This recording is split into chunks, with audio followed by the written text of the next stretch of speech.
Welcome to the Growth Mindset Podcast with me, Sam Harris, your host. I invite fascinating humans from all walks of life to share their wisdom and unpack their mindsets and formulas for growth.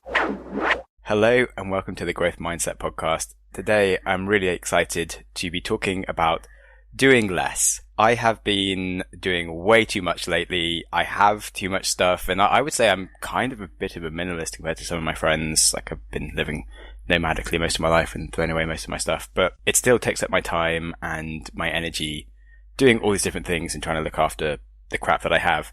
And Chris here, who's going to be joining me, has written a brilliant book about minimalism and just the mindsets that you sort of need to adopt to live a lower stress lifestyle, which you can just spend more time enjoying. And it's a really good book, and I'm just excited to talk about mindsets and things. And what's hilarious is that you actually sent me this book a year ago. I managed to lose it in all my stuff, and you had to send me a new one, by which time I eventually managed to find the first one because I had too much stuff. And just nicely making the point that I definitely need to improve on this mindset area. This is the Growth Mindset Podcast, where all mindsets get improved because it's part of your general growth, and you are very welcome on the show. Sam, thanks so much for having me on, mate. And I'm not immune to the doubling up of stuff. So I was very conscious this might have come up, that I'd sent you two books because the first one got misplaced, and then as soon as the second one got sent out, you found the first one. And it happened to me the other day. So I lost my debit card. So I thought, I need to order another one.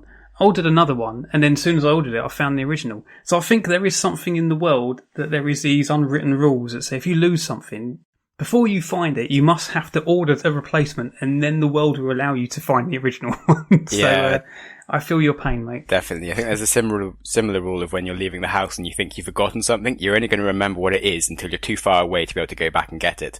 And then, you're halfway on your train journey, and then you'll remember, which I think is a rule that you mentioned in your book about going to work once. It was a Lee Evans gag. I remember it was like from 96 or 97, maybe even a little bit earlier. But I remember going to see him live and him saying that, and I'm like, oh, that is so true. And the rest is history.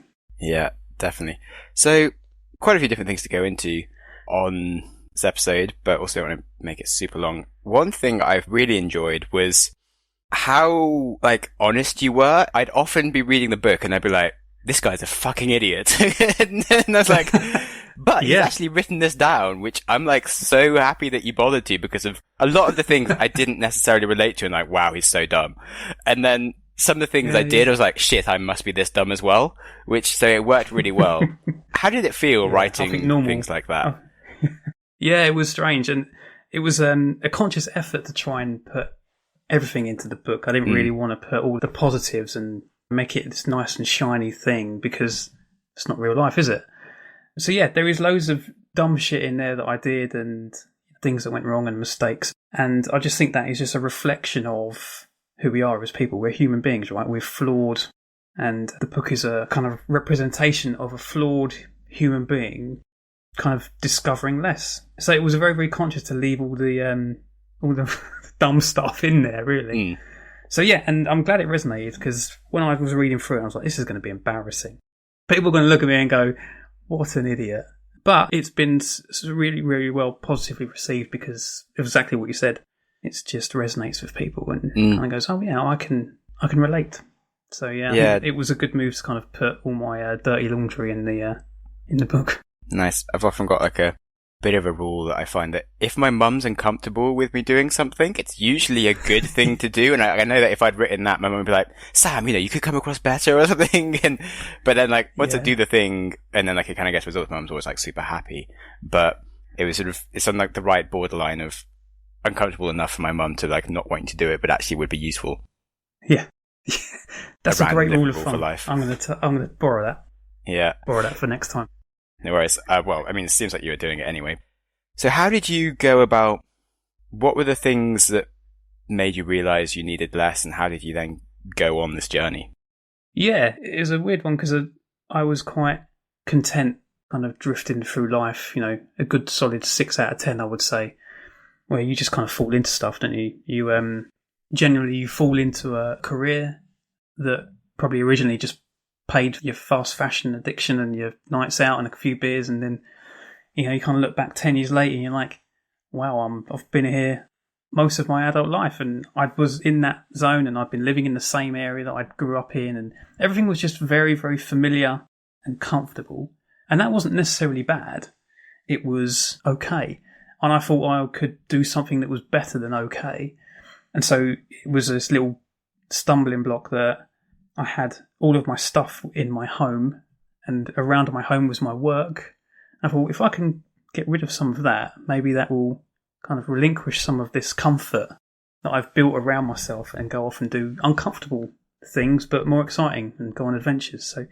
So yeah, it was by complete fluke that I stumbled on decluttering, and which then led to ultimately selling virtually everything that I ever owned, and including my home, and walking away from a stable job, and then going on this big adventure, and then kind of understanding what minimalism is like, and similar to you, in doing a little bit of the digital nomad lifestyle of exploring and adventures and things like that. And I was like, wow, I did all this amazing stuff without the things that I had cherished all my life, like the DVD collection and all of my shirts and ripped jeans and accessories. You know, had like 15 sweatbands that I used to wear on nights out, and cool headbands and skinny ties. Yeah. But you know, I never used to wear it, and never used to use any of that stuff, and I let go of that stuff, and I realised that all of the belongings and all of the old stories, and even the subscriptions and emails and people that I'd kept around me on social media, it kept me safe. It kept me in this comfortable zone that I was trying to move away from. So letting go of all of that comfort allowed me to go and achieve everything that I've achieved today, including writing a book. And, you know, I failed English, which a lot of people don't know. I failed English A-level. Oh, wow. And so you did try to take it at A-level, though, which is just to like call you out. Yeah. And I thought, I like writing stories. So the natural progression was do English A-level and do it more and do it better. Yeah. And then I failed that. And then that story for like 15 years was like, well, you failed English, therefore you're not good enough to write stories. You're not good enough to write articles. And it turns out that was a load of bollocks, wasn't it? So here we are. Yeah, nice. I love that. I didn't even try to take English at A-level because it was like easily my worst thing at GCSEs, which you had to do, and couldn't write for shit. Couldn't do public speaking. I remember like pretending to have lost my notes so I could just sit down early during like the speech that you have to give at GCSE, because I was just like traumatizing myself, like having a crisis, and never thought I'd be doing any kind of writing. But now I run a newsletter and a podcast and do public speaking and stand-up comedy and things that try and tell me to that 15 years ago, and I would be like, who are you talking about? Because that is not me. Yeah. So yeah, and that's amazing. So all these things that you've kind of collected, these experiences about doing stand-up and writing newsletters and things like that, exactly the same. So for me, it's like I told myself that that's not who I am because of education or society constraints and all these different bits and pieces, and I had let that dictate and design my life. And I was like, no. I take control now, and I design my life, and I am the architect. So yeah, hence probably why we're connecting today, because we are probably kindred spirit. Yeah, definitely. And I think there's a really nice similarity and imagery between sort of your emotional baggage and how that holds you back, and like your actual physical baggage, because it very much, again, holds you back from doing things. 'Cause if you try and go traveling with an entire suitcase worth of stuff and like a huge backpack, it's just the worst experience. It's just heavy to carry. You can't go anywhere. You're not free. You're not light to go and do things you want to do. You're stuck in places, and it's not fun. Whereas if you spend any time traveling, every time you go traveling thereafter, you just take less and less stuff. And it's so funny when I go with my friends who haven't traveled much before, and you're like, oh my God, what are you packing? Why is that coming? And like your story about like the amount of different trainers and shoes you had and jeans. And I'm like, yeah, I literally have one pair of shoes, one pair of trousers. I paid 3 pairs of underwear, wash each one every day. And like, I have nothing with me. Yeah. It's like a tiny backpack, and it's great. But that took me 10 years. I went to a stag do a few years ago, and I was the only person who took a suitcase for a weekend away. Wow. I think it might have been Budapest. And then everyone's waiting for me at the carousel, waiting for my suitcase to come round. And they're like, for God's sake, Lovett, like, can't you just bring a weekend bag? And I was like, no, I need my moisturiser, I need my hair, I will need 3 different pairs of jeans because I need to have the choice. That was before, not anymore. Definitely. And I mean, choices is just another thing, isn't it? It just takes up your time again, making those choices, thinking about it. And that is one of the nice things about traveling, is that I just don't have any choices. Once I get there, it's like, okay, I made my choice of which trousers I'm taking, and then that's it. That's if I need trousers, it's those. Well, we are hot into 2022 and January disappeared so fast. And for anyone that runs a business, it is feeling harder than ever to find and hire qualified people that you need. That's where LinkedIn Jobs comes in. They make it easier to find the people you want to talk to faster and for free. I was beyond happy with the quality of candidates from LinkedIn Jobs and the ease of finding them. And it was something that we were really struggling with before with the other tools. So love supporting LinkedIn.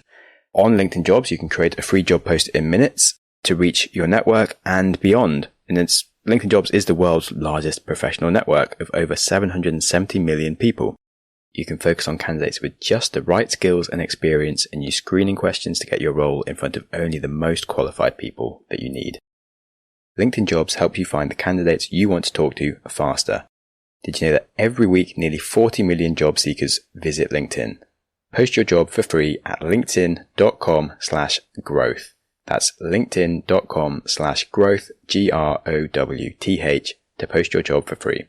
Terms and conditions apply. I guess what I struggle with is doing that more with my life around how many different projects to be involved in, because I just do think that I am doing too many things. And in the same way that, like, I've struggled with some stuff around, like with English and things, because I'm dyslexic and was able to overcome them. I have ADHD, which is one of the reasons why I haven't ever had a job, because I've struggled to really actually do that much, because I get super demotivated really fast and can't concentrate on it. And sure. I'm super creative and find myself doing other things. And so yeah, I keep on starting different things, but then not having the energy to really to do them all properly. And then I can annoy the hell out of my business partner because I'm doing like 5 different things badly and not the one thing he needs me to do. And yeah, have you got any tips around doing less, but with focus, just to save me from my own self? Yeah, potentially. Yeah, I mean, again, this is all through my own stumbling on issues that I'd faced myself. So I'm not a qualified doctor or anything in the medical profession. So with the ADHD, definitely not prescribing anything around, doing that. But around stories that might support in remaining focused and helping with this whole less is more approach is around what could you gain by having less. And so generally what we tend to do is we think that the term less relates to loss. So if I'm not doing enough, we feel like we're not being fulfilled. But actually what that tends to do is that they tend to be excuses and they tend to be our default response.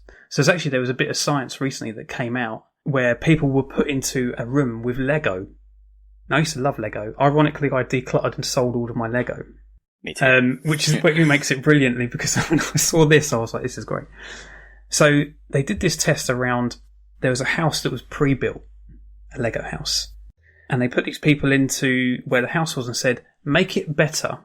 Nearly everybody took more Lego and added more pieces to the building.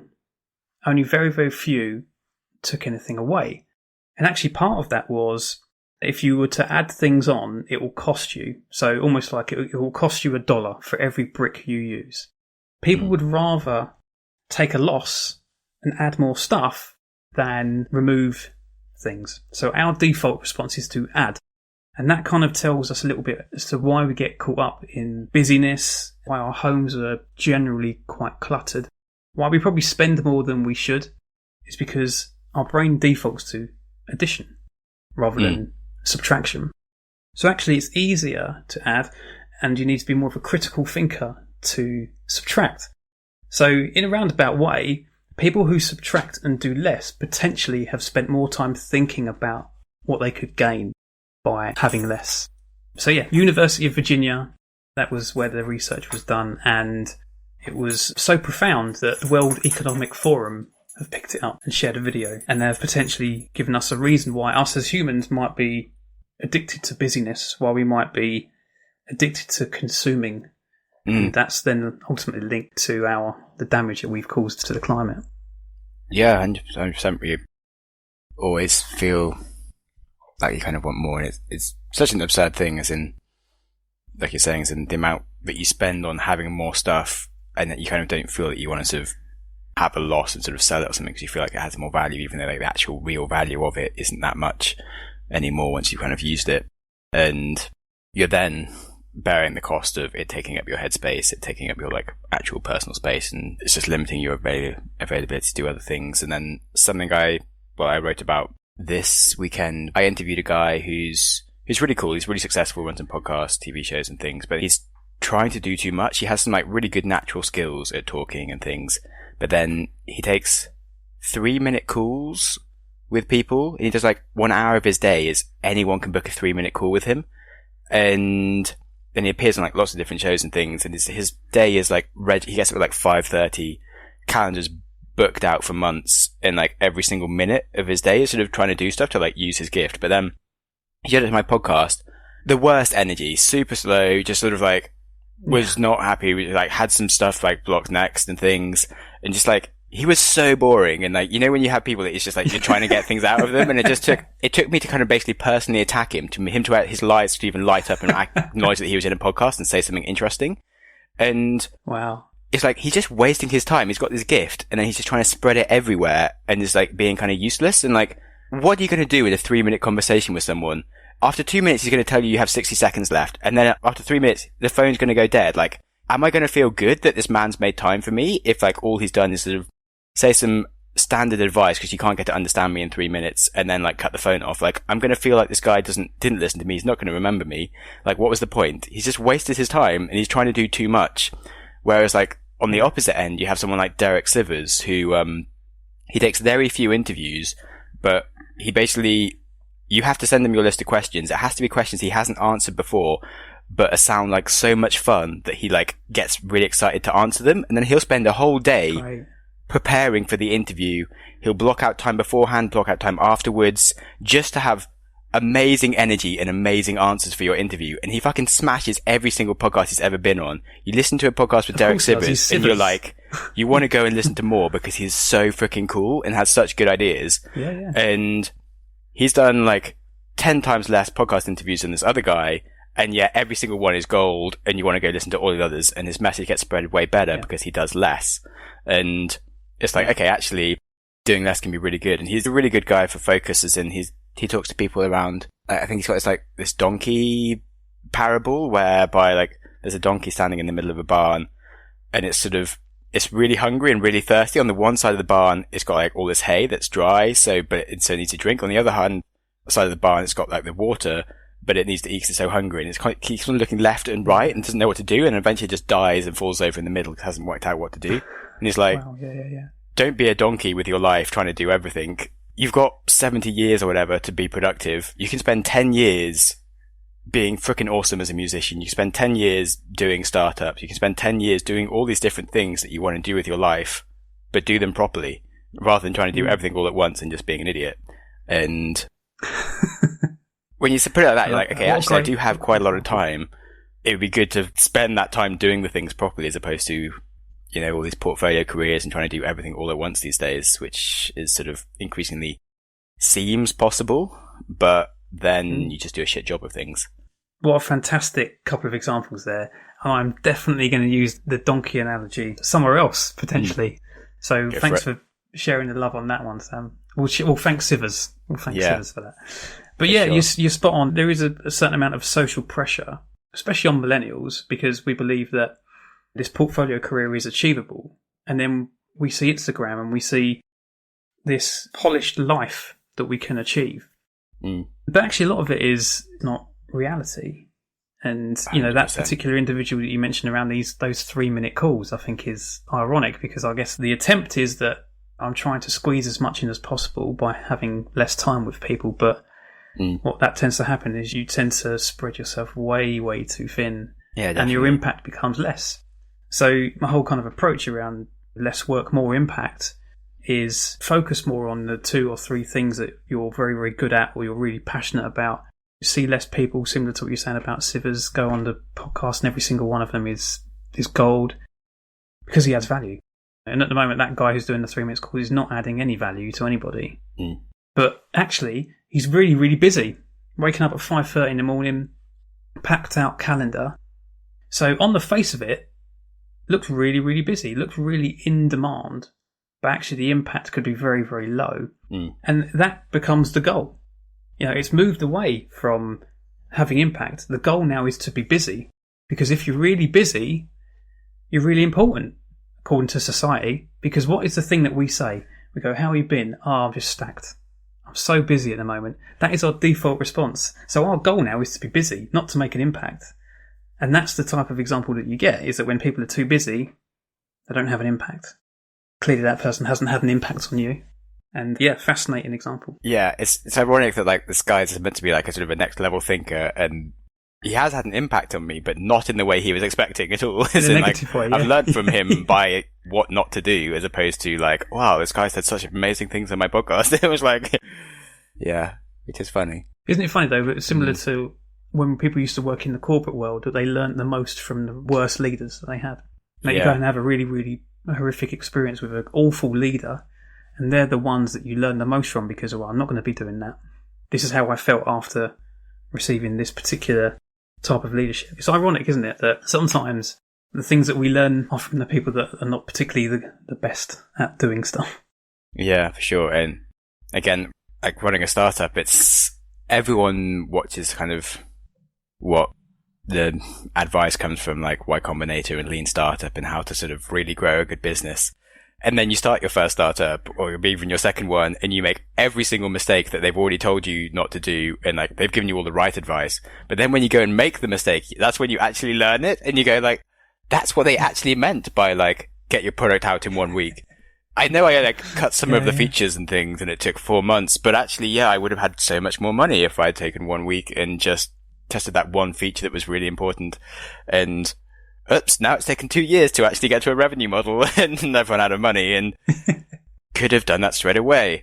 And you have to sort of go through the bad sides as opposed to just listening to the right things. And it's I guess that's kind of why I liked your book of, it wasn't sort of do X, Y, Z and your life will be perfect. But I made this mistake and this mistake and this mistake and this mistake, and this is where it fucking got so annoying that I had to change this thing. And it sort of iteratively goes through the steps of enlightenment to minimalism, as opposed to, hey, minimalism is great, it just solves these problems straight away. Because exactly. Again, it might just come back to the society that we're in at the moment, is that we want the quick and easy answer. We want the top 10 tips now. And again, I was very, very conscious that I didn't really want to put a load of tips in the book. There's no lists in there and maybe there's a few lists of podcasts, but there are no things where I'm going, here are the top 5 things that Chris Lovett recommends that you do. Because ultimately, I think that's your own journey to go and explore. It's almost like they're just sharing a story of the things that I found that added value and are beneficial to me. But that might be different to you. That might be... Yeah, definitely. You might want to take 6 of the 10 things that I did. And, I'm guilty of it as well, Sam. When I'm in a rush, or when I feel really passionate and energized to do something, I want to do it now. I want someone else who's done it before me to show me the way, so I don't have to make those mistakes and I can go ahead and do the thing seamlessly. But as you've just described, the way they done it might not necessarily align with the values that you have. Yeah. Or you're in different contexts or cultures. So finding out your own way of doing things, you then tend to create your own story. Yeah. That you can then share with others. Definitely. And it's just harder to learn from things that are just sort of saying hey, do this, I find. What's interesting is that a similar concept is if you take advice and really take it on board from someone that's kind of been successful once, it really doesn't apply to you. Like you're just saying, it can be different. And it's kind of one analogy I heard is it's like someone that's won the lottery telling you what their winning lottery numbers are. It's not going to help you win the lottery.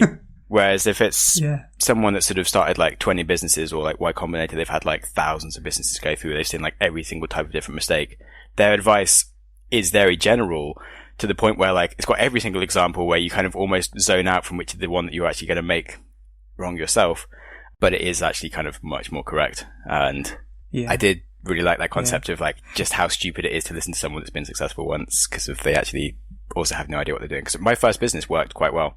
And I've since realised that I don't really know how to run a business because it was a total fluke. In hindsight, at the time I was like, "God, I'm so good at the business thing. I'm a student and I'm running a business." Like, 10 years later, what a legend! So many more failures. What a legend you are, mate. Yeah, but yeah, I mean, it's ironic, isn't it, that out of flukes and out of sometimes luck come complete amazing creations that add a lot of value to people. Yeah, definitely. I was playing pool the other day. I may have taken a small amount of acid and was seeing deeper meanings in things. When I say small, like really small, don't worry. But were you playing 9-ball or like UK 8-ball, like yellow and red?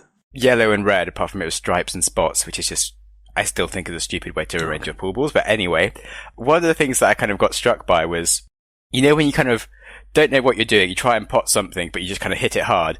And then, like, randomly, a different ball hits a different ball. It goes in, like, a different corner, and you've potted 2 balls, and you're like, wow, that was a total fluke. It was, like, a bit of a analogy for life of, like, actually, sometimes you just have to take a shot and not really know what's going to happen. And, like, sometimes good things happen. Other times, you pot your own white or the black and stuff. And so, but you just have to keep on taking shots, and it was kind of cool. I was like, yeah, this is definitely an analogy for life. Like, sometimes you just get fluky with the first shot. Sometimes you have to take 7, but as long as you keep on taking them, something eventually goes in. I love that, mate. Nothing happens. That's really good. That's really good. And I'm sure there's other things around the pool table that you can use. You know, yeah. I also I had like 3 balls all around one pocket, and I couldn't. I tried to pot it, like they all came out, and then my friend was like, "This is why you should do less, Sam, because you're trying to do too many things at once." And I'm like, "Stop it now." So yeah, that's a great analogy. I love the pool table analogy. Very good. Big fan.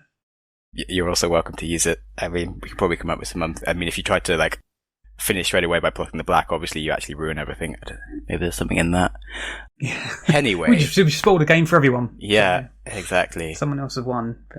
Cool. Okay. So, is there anything that you, when you're trying to help someone recognize how they can take some steps towards reducing the amount of crap in their life, are there any kind of go-to questions that they should ask themselves and like advice that you give them? Yeah, so what we tend to see currently from the mainstream kind of simple living community is around decluttering physical items. They tend to be the easiest place to start because they're ours, they're within easy reach, and we can touch and feel them. That tends to be the first step for a lot of people. I like to move that on a little bit and actually talk more about the why first, which again almost links back to the growth mindset, is why do you want to get rid of stuff? Why do you want to have less? What is it that you can achieve if you had less? So, you know, talking about your example around the businesses, your why is clear. But, you know, for other people, because it's very much a case of I want to take action straight away, the why gets forgotten about, or it's very, very short term. So sometimes around decluttering, getting rid of books that people have never read or clothes that people are never going to wear, their why might be a case of I need more space, I need more calm, maybe I need a bit more money so then I can pay for the increased price of food or energy or petrol or every other fucking thing that seems to be going up in life at the moment. Mm-hmm. So ultimately there is a why before you then start to take action. So I like to kind of spend time with clients first understanding what is it you'd like to achieve? What are your aspirations? What would you be able to get if you had less? And so for me, it was all about adventure. You know, because I couldn't take half that crap with me. Or I couldn't take any of it with me. Like, what am I going to do with a wardrobe? I can't put that in my bag. So for me to get rid of all that, it allowed me to then have more money that I could spend doing things that I really want to be doing. It gave me more calm. So if I had less clutter in my home, when I was coming home from the office and coming home, it was almost like, oh, this is a nice, calming place to be. I ate better. I slept better. I had better ideas. I was more creative. I could relax. Lovely. People pay money to relax. People pay money to go to spas and relax. But you have that potential inside your home. So yeah, that's where what I tend to speak with clients around is why. And in a kind of professional context. Again, people tend to get really, really busy really, really quickly because everybody hijacks your time. Everybody wants a piece of you. Go to this meeting, respond to this email, update this task, write this report, etc. And so again, it's all about creating these boundaries. And by not responding to that email, or not going to that meeting, or maybe even going to the meeting for a little bit and then coming out, what does that give you? It gives you time to replenish. It gives you time to maybe do some of the other important work that you've said yes to. It gives you more. And what is your more? What is your why? So that's what I tend to do with clients around that and speaking engagements as well. So yeah, that's where I kind of go with that. And then if people want to go ahead and listen and look at the top 10 tips, wonderful, because they're all great. But my first step is always, what's your why? Yeah, nice. I appreciate that.